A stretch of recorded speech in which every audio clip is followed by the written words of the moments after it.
মহাসচিব মির্জা ফখরুল ইসলাম আলমগীর সাহেব তিনি বলেছিলেন কোরআনের সাথে রাজনীতির কোনো সম্পর্ক নাই, আমরা শরিয়া আইনে বিশ্বাস করি না। অথচ আজকে দেখলাম মাথার ভেতরে টুপি দিয়ে পাঞ্জাবি পরিয়ে কি সুন্দর চেহারা, মনে হচ্ছে বাংলাদেশের সবচেয়ে বড় মুফতি। মানে মুফতি মুহাদ্দিস সাজে মাথার টুপি দিয়ে সুন্দর পাঞ্জাবি পরে বক্তব্য দিচ্ছে যে আমরা কোরআন সুন্নাহ বিরোধী কোনো আইন করব না, কোরআন সুন্নাহ বিরোধী কোনো বিষয় সিদ্ধান্ত নেব না। এখন আমার প্রশ্ন হলো, পাঞ্জাবি টুপি জামাত ইসলামের বাপ দাদার পৈতৃক সম্পত্তি নয়, আলেমদের বাপ দাদার পৈতৃক সম্পত্তি নয়। টুপি আপনিও দিতে পারেন, যে কোনো মুসলমান দিতে পারে, কিন্তু যে ভোটের আগে বলে আমরা শরিয়া আইনে বিশ্বাস করি না, কোরআনের সাথে রাজনীতির কোনো সম্পর্ক নাই, আবার নির্বাচনের আগে বলে কোরআন সুন্নাহ বিরোধী কোনো আইন করব না, এমন বক্তব্য শুনলেই আমাদের সন্দেহ হয়। সারা বছর বক্তব্য দিলেন শরিয়া আইনে বিশ্বাস করি না, কোরআনের সাথে রাজনীতির সম্পর্ক নাই, তাহলে এই বক্তব্যের ব্যাখ্যা কি এটা জাতির কাছে প্রকাশ করতে হবে। নির্বাচনের আগে কিছু কিছু লোক কিন্তু খোলস পরিবর্তন করে, দেখবেন মাথার টুপি, মুখের মধ্যে দাড়ি, তারপরে পাঞ্জাবি, মনে হচ্ছে জিবরাইলের খালাতো ভাই এই মাত্র জান্নাত থেকে পালিয়ে আলো। আমরা আলেমেরা যখন বলি কোরআনের আইন কায়েম করতে হবে, তখন আমাদেরকে বলে আমরা নাকি ধর্ম ব্যবসা করি। পরিষ্কার করে বলতেছে আমরা ধর্ম ব্যবসা করি না।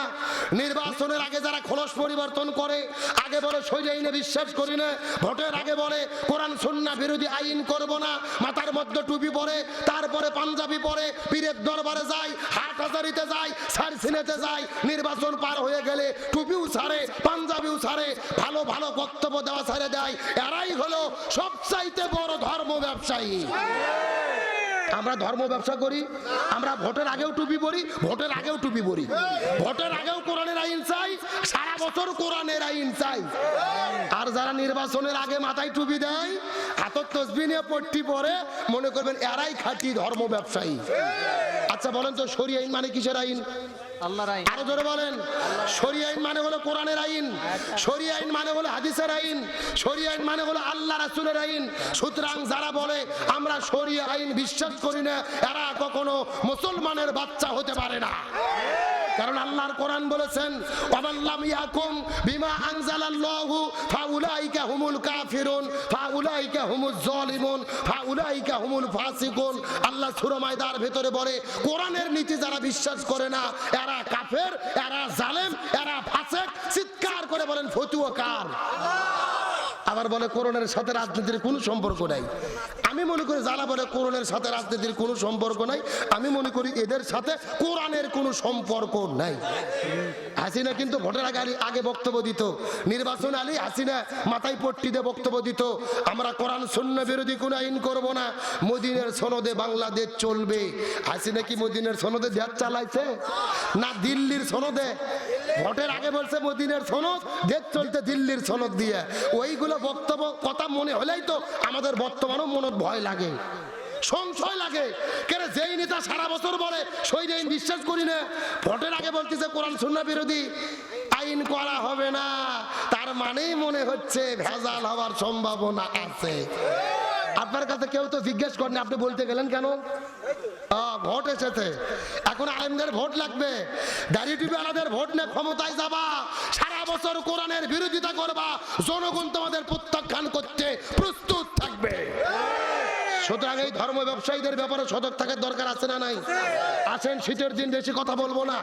ইবাদত 4 প্রকার 5 প্রকার, 4 নম্বর হলো রাজনৈতিক ইবাদত। তাহলে কোরআনের সব সমস্যার সমাধান আছে না নাই? আরো জোরে বলেন। আচ্ছা বলেন তো এই বাংলাদেশে জিকির বাটি আছে না নাই? কথা কয় না। আরে ভাই বাংলাদেশে 48,000 পীর, যেরকম কয় হাজার। আমি হক্কানি পীরের বিরুদ্ধে কোনো বক্তব্য দিই না, কারণ হক্কানি পীর বাংলাদেশে আছে বিদায় সৌদি আরব থেকে ইসলাম বাংলাদেশে এসেছে। কিন্তু একটা কথা মনে রাখবেন, যেই জিনিস যত খাঁটি তার ভেজাল তত বেশি। বাংলাদেশে 48,000 পীর, 48,000 তরিকের জিকির আছে না নাই? আমি যদি একটা বলবো আল্লাহর ওলি খাজা বাবা, বিশ্বের ওলি খাজা বাবা, ফরিদপুরের কেবলা জাগান তোমার জন্য কান্দে বাবা, লক্ষ জাকের কতক্ষণ এ দুই কান্ত দুই ফেরেশতা আছে না নাই? ফেরেশতা কলম বের করে শুধু দাঁত দিয়ে কামড়াচ্ছে। আল্লাহ বলতে কে ফেরেশতা কলম দাঁত দিয়ে কামড়াও কেন? ফেরেশতারা বলতেছে আল্লাহ আমরা তো বুঝবার পারিনি লিখবো কি। কে রে কোরআন হাদিসের মধ্যে হোকাহুকি কোতাকুতি কোন জিকির আছে? হাদিসে এসেছে রাসূল বলেছেন জিকিরের সই শব্দ হলো 4টি। জোরে বলেন কয়টি? সুবহানাল্লাহ, আলহামদুলিল্লাহ, লা ইলাহা ইল্লাল্লাহ, আল্লাহু আকবার। এই 4টে সই শব্দ ছাড়া কোনো জিকিরের শব্দ। অথচ বাংলাদেশে জিকির হয় বসেন বসেন বইসে যান। কথা কন না গায়ে। আচ্ছা এখন আপনাদের জিজ্ঞেস করি, সময় কম, এই যে জিকিরের নামে যারা ভণ্ডামি বাংলাদেশে করে এদের কি কোনো বিপদ বাংলাদেশে আছে? নাই। আচ্ছা সত্য করে বলেন তো, বাংলাদেশে নামাজ পড়লে কি বিপদ হয়? কে কয় হয় রে? নামাজ পড়লে কোনো বিপদ নাই। কে বলছে বিপদ? কোনো বিপদ নাই। এ বুঝে শুনে কোন, নামাজ পড়লে কোনো বিপদ আছে? হজ করলে বিপদ আছে? যাকাত দিলে বিপদ আছে? একটা মাত্র ইবাদত করলে বাংলাদেশে বিপদ হয়। আপনারা কি বলতে পারবেন ওই ইবাদতের নাম কি? গভীর মনোযোগ ভালো করে বোঝার চেষ্টা করেন। এই দেশে নামাজ পড়লে বিপদ হয় না, হজ করলে বিপদ হয় না, যাকাত দিলে বিপদ হয় না, জিকির করলে বিপদ হয় না। এই দেশের ভেতরে তারাই বিপদের মধ্যে পড়েছে যারা জমিনের ভেতরে কোরআন বিজয়ের আন্দোলন করেছে। আর এটাকে রাজনৈতিক ইবাদত বলা হয়।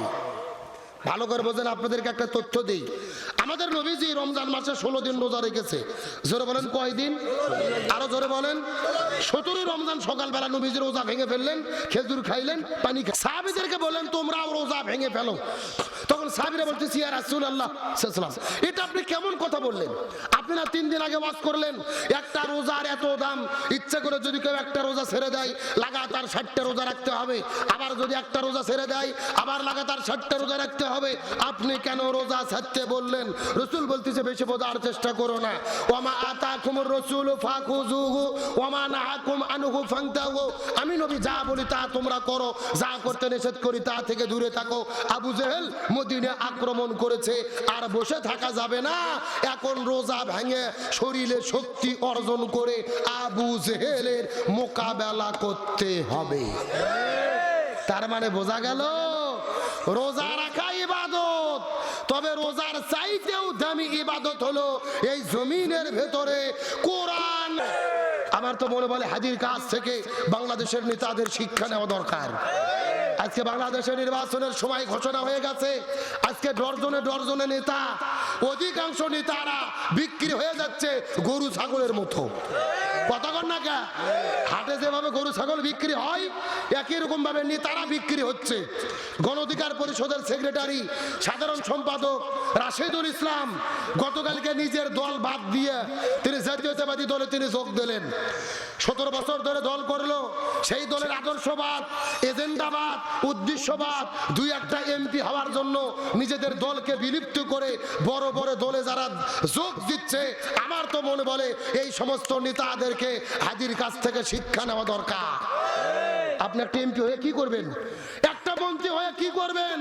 একটা এমপি, মন্ত্রী, প্রধানমন্ত্রী, রাষ্ট্রপতি যা সম্মান তার চাইতে 1000 গুণ সম্মান অর্জন করেছে আমাদের প্রিয় ভাই শরীফ ওসমান হাদি। এত মানুষ কারো জানা যায় বাংলাদেশে উপস্থিত হয় নাই। কি প্রধানমন্ত্রী, কি রাষ্ট্রপতি, সব রেকর্ড ফেল। ছোট্ট একটা ছেলে 33 বছর বয়স কি ভালোবাসা অর্জন করলেন। 15-20 লক্ষ মানুষ তার জানাজার ভেতরে। তার মানে বোঝা যায় হাদি ব্যর্থ না, হাদি সফল হয়ে গেছে। আজকে বাংলাদেশের যেই নেতারা জমিয়ত নামে এক ইসলামী দল, তারাও 4 আসন পাইয়ে বিক্রি হয়ে গেল। গণ অধিকার পরিষদ বিক্রি হয়ে গেলেন, সিটের মতো বিক্রি, গরু ছাগলের মতো তারা বিক্রি হয়ে যাচ্ছে। আল্লাহর কোরআন বলেন উলাইকা কাল আনআম, যাদের স্বার্থ অন্বেষণ, নিজের এজেন্ডা থাকে না, স্বার্থের জন্য নিজের কাজ হাসিল করার জন্য নীতি নৈতিকতা বহির্ভূত কাজ করে, এরা হলো পশু। আল্লাহ বলতেছে বালহুম আদল, এরা শুধু পশু না, এরা পশুর চাইতে নিকৃষ্ট। সারা জীবন দল গঠন করে সেই দলের আদর্শ বাস্তবায়নের আন্দোলন, আর ভোটের আগে একটা এমপি হওয়ার জন্য মাথা পাগলা। দল বিলুপ্ত, বিক্রি, গরু ছাগল আমার মনে হয় এদের চাইতে ভালো। কথা কন না, হাট বাজারে গরু ছাগলের দাম আছে 1 লাখ, 1.5 লাখ, 2 লাখে 1 টাকা কমই বিক্রি হয় না।